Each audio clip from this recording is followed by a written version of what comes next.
this game, Jalen Hurts held the ball forever and threw it very short. And if you look at him compared to the rest of the league, that stands out.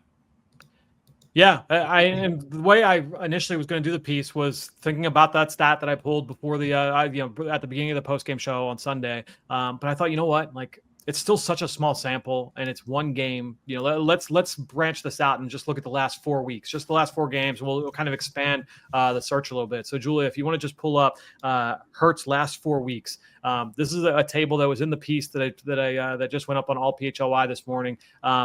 And basically the order of which you see these quarterbacks. This is the list of the quarterbacks that hold the ball or at least 4 seconds at the highest percentage of the time over the last month of the season, right? So Jalen Hurts is at the very top.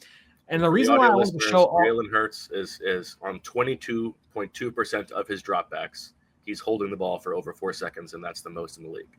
Yes, and the big thing here is that you're seeing some of the best quarterbacks in football here, on this list. And yes, while Jalen is like well out in front of some of these guys, Josh Allen is at 17%, Lamar Jackson is at near 20%, and typically, depending on how wide you make the scope, you're going to see those guys at or near the top of the list. But the big thing is what happens on those plays. It's not just the fact that Jalen holds the ball, that's bad, he holds the ball so long.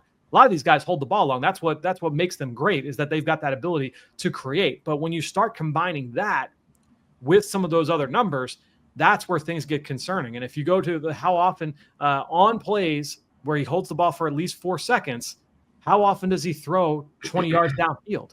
And that, I gasped when I saw this number, 2.2%. Over the last month. And when you look at those percentage points for those other guys, it's double digits for basically everybody. There's only one other guy who's under 10%, and that's at 6.5. Yeah. And it's Aaron Rodgers. You don't want to be in the company of the New York Jets offense right now. And so I think when you're looking at that, and then you look, all right, well, what are some of the other reasons why a quarterback would hold the ball for a really long time? And one of those reasons would be, all right, he's under pressure, because if he's got a quick pressure in his face, now he's got to hold the ball and he's got to navigate. He's got to avoid the rush, or he's got to escape the pocket.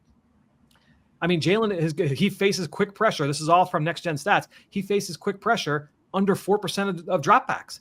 And so when you look at that compared to all these other guys in this list, that's well behind all of these other guys. And so, all right, it's not because he's getting pressured. It's not I put drop back depth in there because that's one thing sometimes you see with quarterbacks that hold on to the ball. You think of Jimmy Garoppolo would always be high on this list. Well, it's because they did a lot of play action boot. Jared Goff, when he was with the Rams, they did a lot of play action, longer developing plays, moving the pocket, deep vertical drops off play action.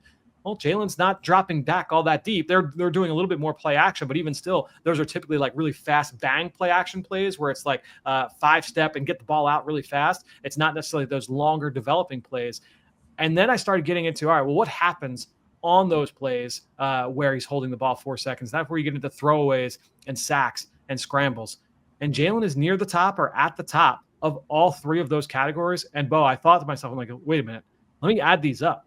And if you take the throwaway percentage, the sack percentage, and the scramble percentage, and you add up all 3 of those, 41.4% of his throws where he holds the ball for 4 seconds result in a throwaway, a sack, or a scramble. And it's just man, that right there, crystallizes the inconsistencies you're seeing with this pass game right now, because he's doing it at an extremely high rate.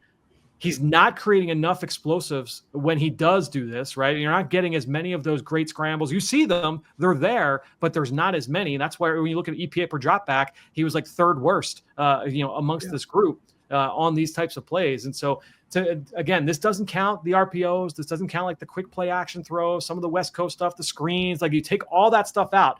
You're just looking at the plays where he holds the ball, and this is supposed to be his superpower. He's just not hitting on as many of these plays as you would like to see. I think the explanation for that, honestly, is I think he doesn't want to turn the ball over. So when you're not going to throw the ball deep in those situations because you don't want to put it up for grabs, you're going to take sacks there because you're being told live to see the next play. I think that he's there looking for a play to develop, and it's been, whether it's coached into him or whether it's his response to the coaching. I think that there is intentionality from him in terms of not trying to turn the ball over. But that's been such an emphasis after last year, such an emphasis after the first few weeks.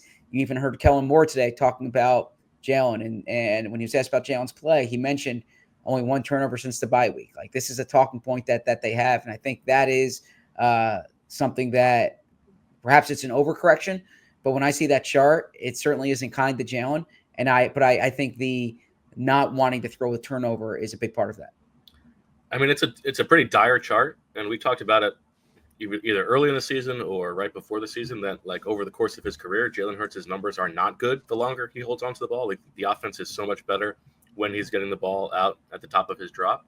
But I guess my other question, Fran, is if the Eagles know that they have this awesome offensive line that can allow Jalen Hurts to hold on to the ball that long, is there anything that they can be doing coaching wise or schematically to, we always hear about like they're practicing scramble drills and stuff like that. Like, is that a problem that you see in the offense, or do you put this pretty much mostly on Jalen?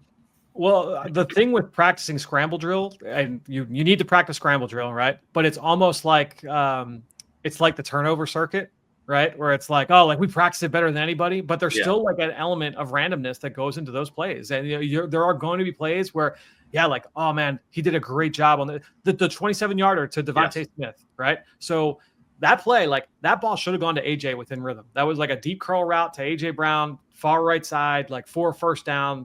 AJ separated. That ball should have gone out to AJ. He turns that throw down. He ends up rolling to his left, going all the way over to the other side, and he finds Devontae for a first down on 3rd and long. Great play.